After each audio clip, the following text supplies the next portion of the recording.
would simply ask, what is Christian education to you? And if you cannot answer that question, this is why you need to read the book. Might be a little stupid answer, but it sums it up.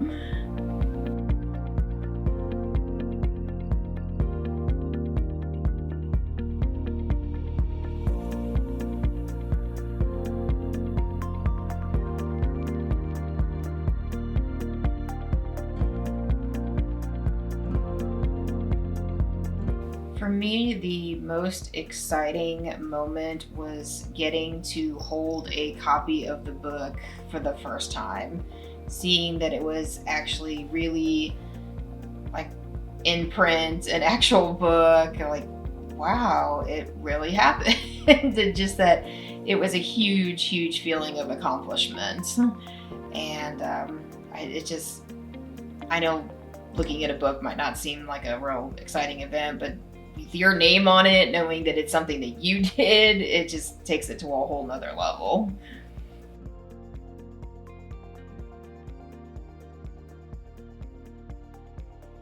Hello, my name is Dr. Clara Ushman. I am from Springfield, Illinois, true Midwestern. I am the author of the book next to me, The Choice to Exceed Our Christian Education. And I am here today to answer some questions and share what I can with you about the book.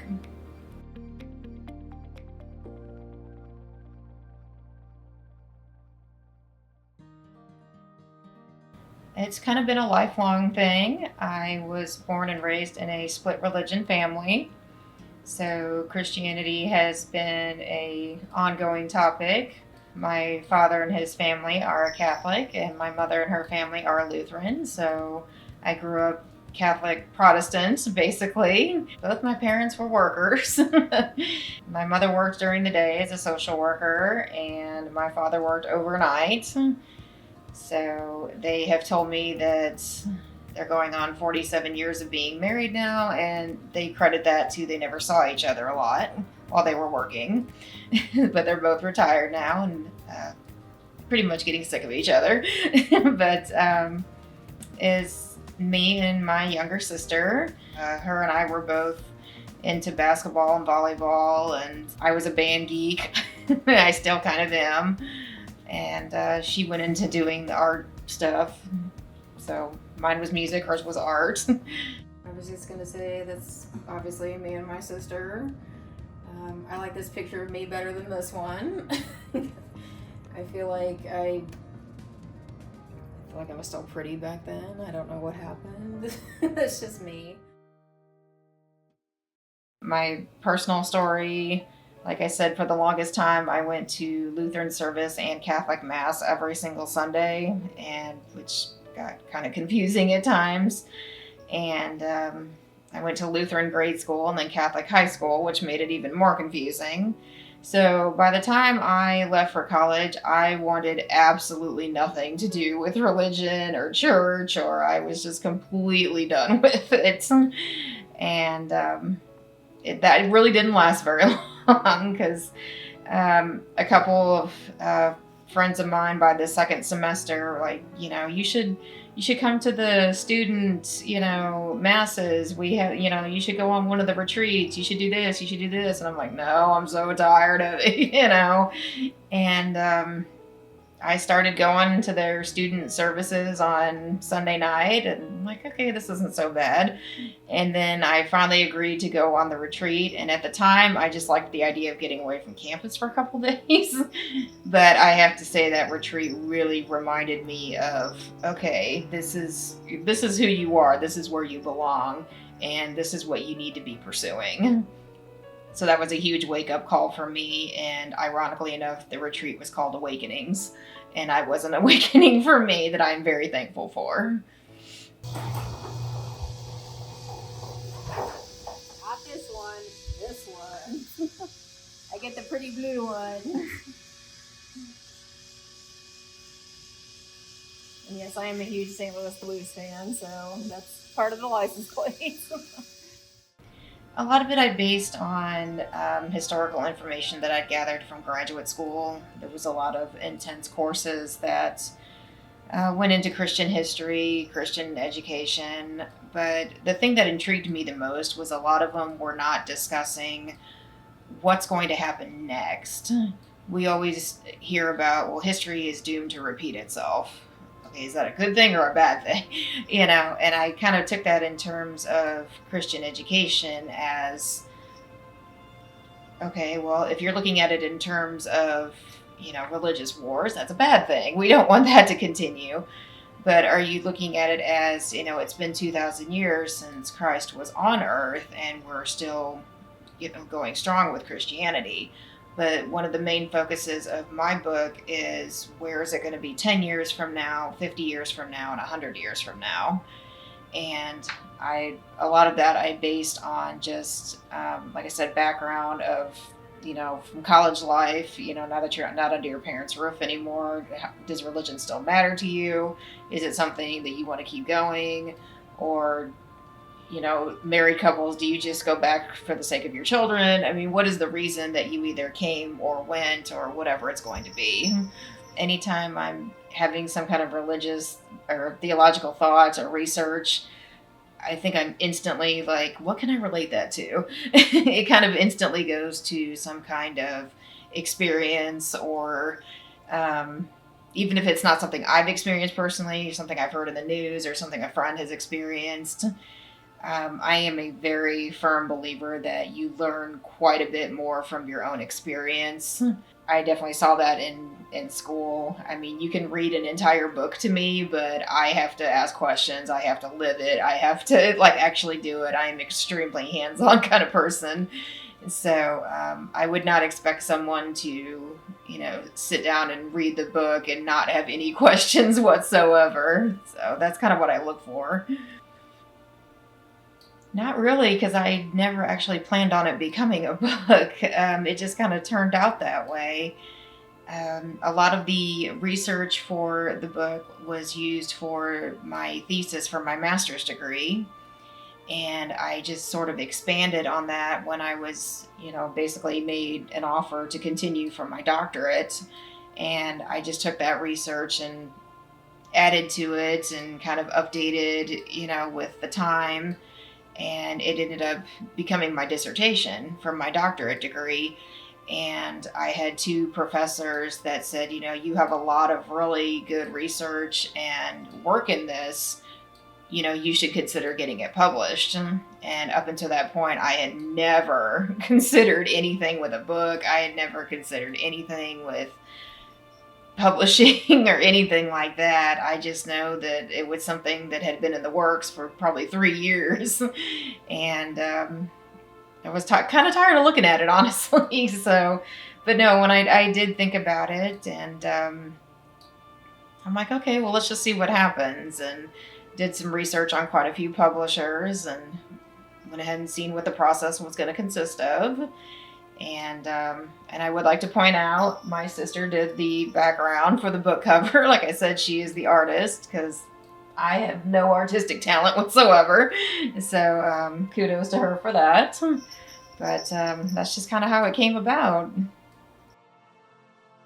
I have just learned to be extremely open-minded when it comes to any discussions, especially where religion is involved.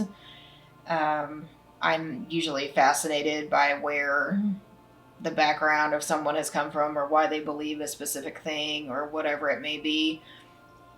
And I mean, in my own writing, I definitely try to put my own thoughts into it, but I also try to ask a lot of questions from different perspectives as well. Whatever it may be, especially in this case, like outside of Christianity.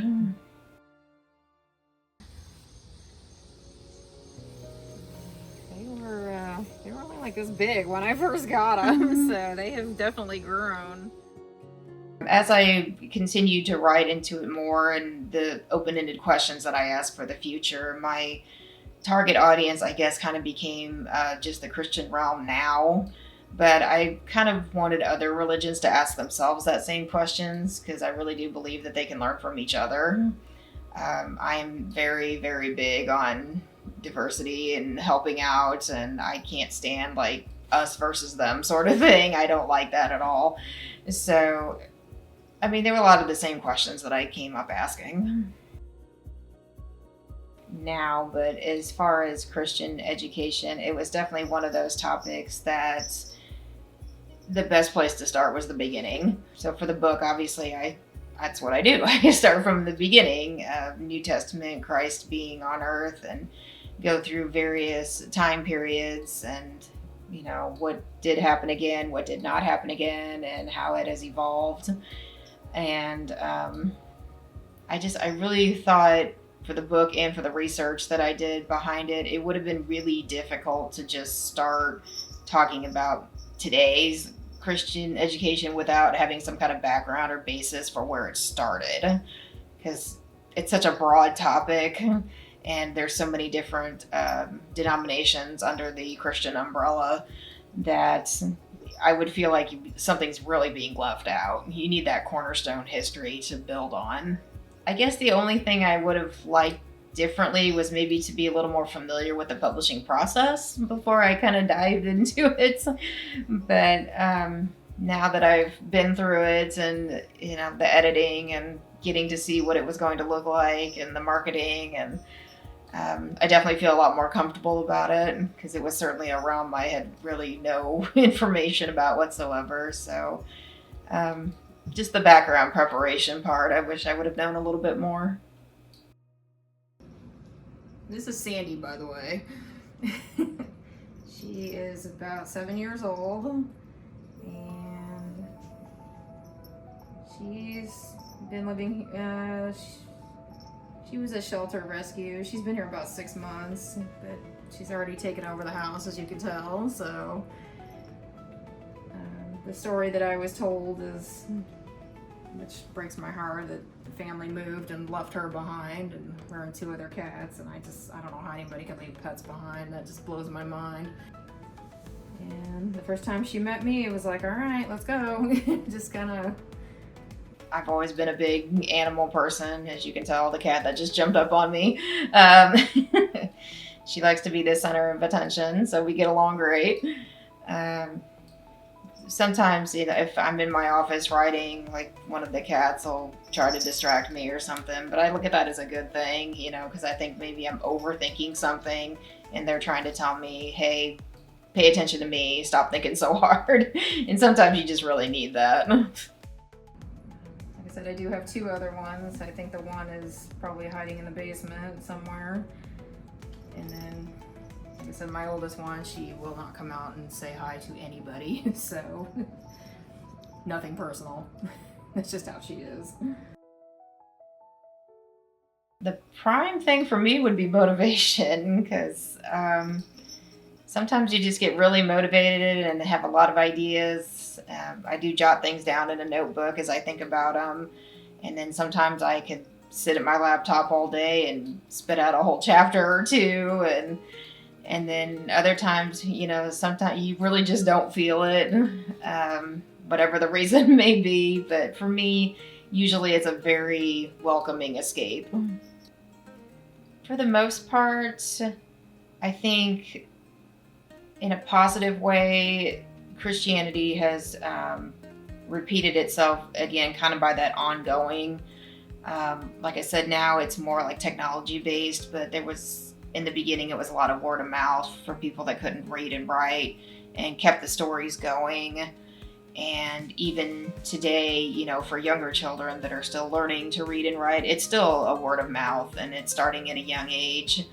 So in that regard, not a whole lot has changed. It is something that we still keep, I don't want to say impressing on like the youth, but as a learning tool that still continues to go. And then on the flip side, unfortunately, in our world, there are still many conflicts that are religious based, and even if they're local, it might not be Christianity, but just religion in general. That you always hear, don't talk about religion and politics. Well, it's kind of hard not to when they're 2 major parts of the world.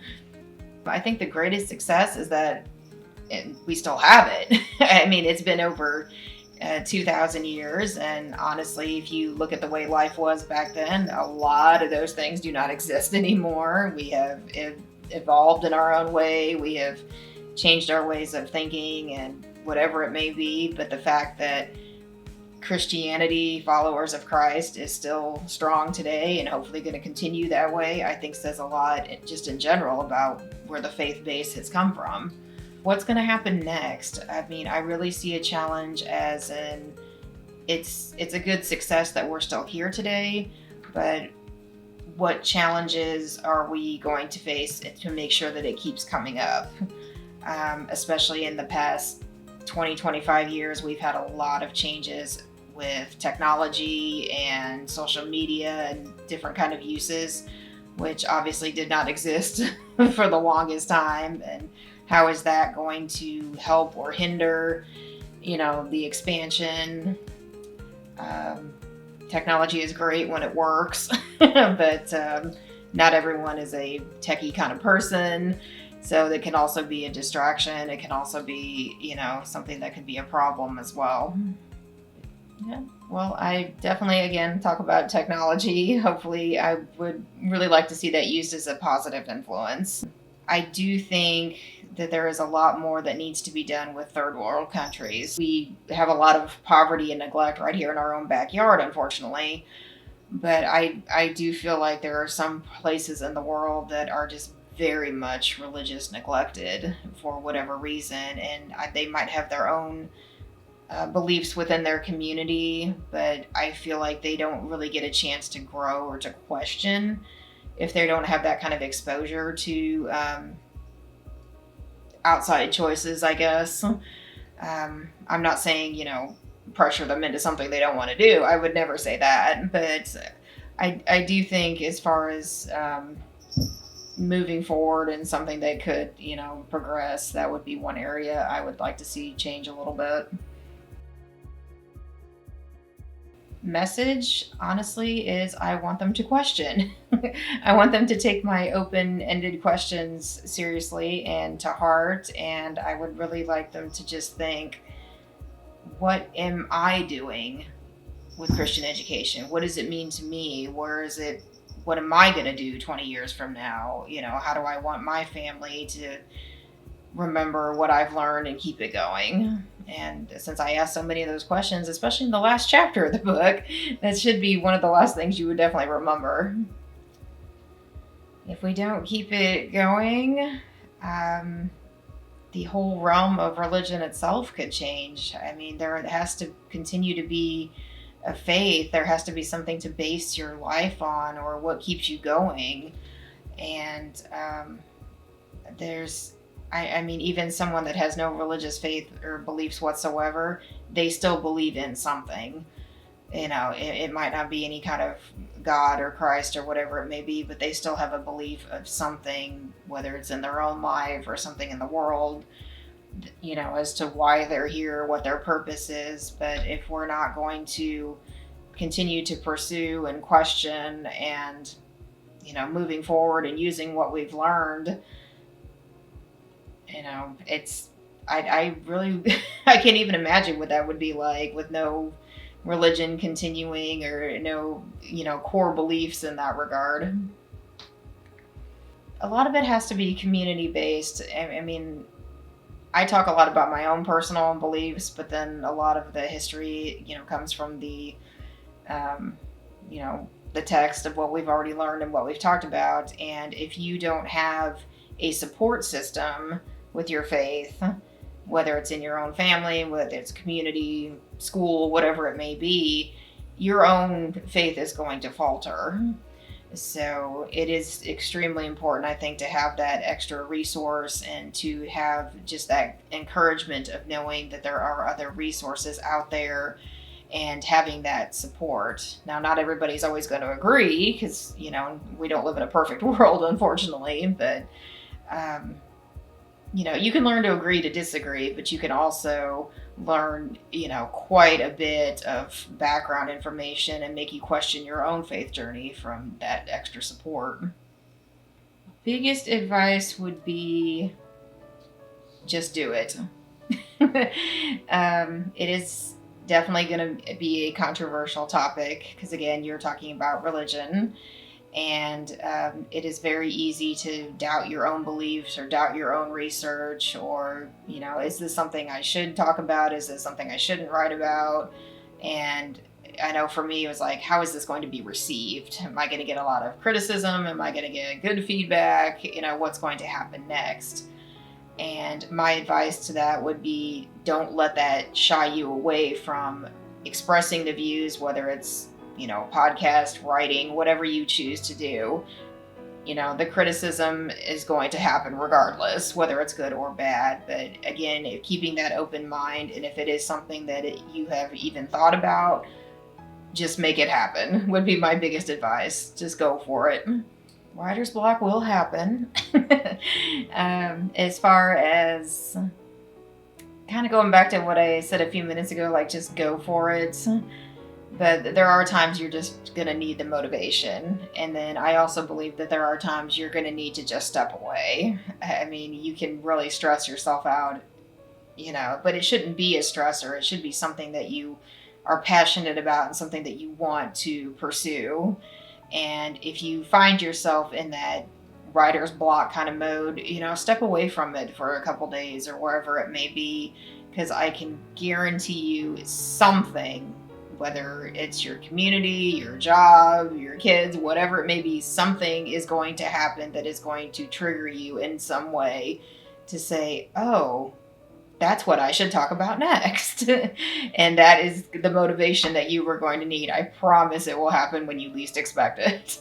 As far as patience, I know patience is a virtue, but it is not my strongest virtue. I will be the first to admit that. I think that's courtesy of my father. He doesn't know what patience is in any way, but I'm a little better than that. But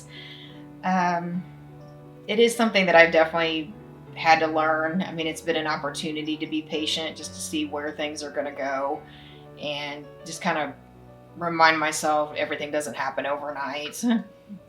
And now it took almost 3 years to put the book together, and now it's been out for over 2 years. So, but it's still progressing. So I think that's a good thing. And honestly, I appreciate criticism. To me, it does not matter if it's positive or negative. I know this might sound strange in a way, but actually I kind of prefer if it's negative, because I want to know, what are you basing your criticism on? If it's one particular thing about my book that you just think is wrong or doesn't make sense, okay, tell me why you think that. That to me is very, very intriguing. Because I'm be the first person to want to say, okay, what are you basing that on? Prove me wrong. I want you to prove me wrong, because that's something else that I will look into and be prepared to talk about later on. Obviously, positive criticism is always nice. The book right now currently has quite a few reviews on Amazon. So I know that there are people out there reading it, and those have all been positive.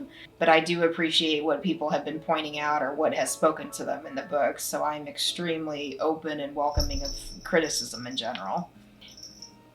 If you're going to be a writer of any kind, you can't be afraid to use your own voice. But I mean, anybody can just, read the chapter for their test the next day and just kind of spew it back on paper, But if you're actually going to be writing, you have to be able to put some of yourself into it. If the writing is something you want to pursue, that becomes a passion for you, and a passion for something that you really want shared. So you're definitely going to want to have to put yourself into it.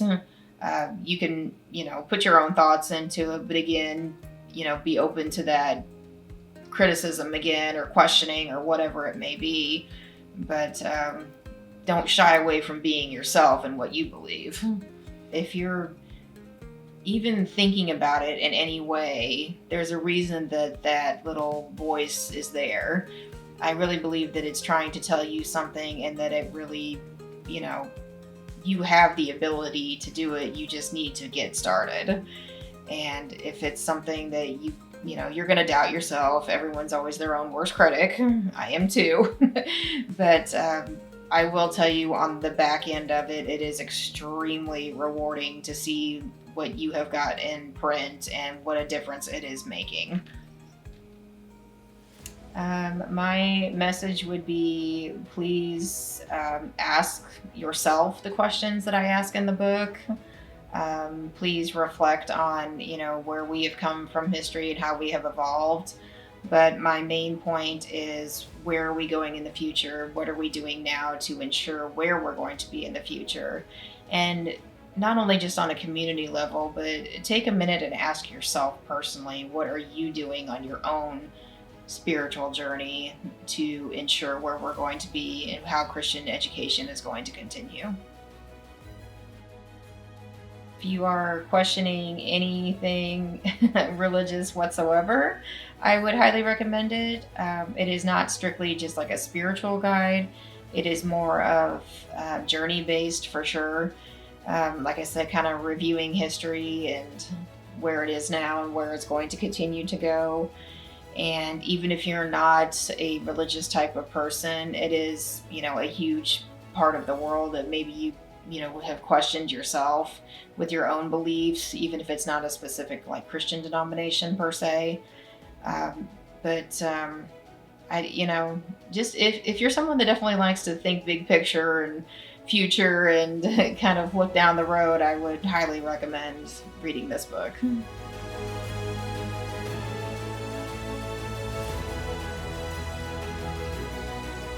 Just thank you for your time and thank you for the questions. And I hope the cat wasn't too much of an interference. But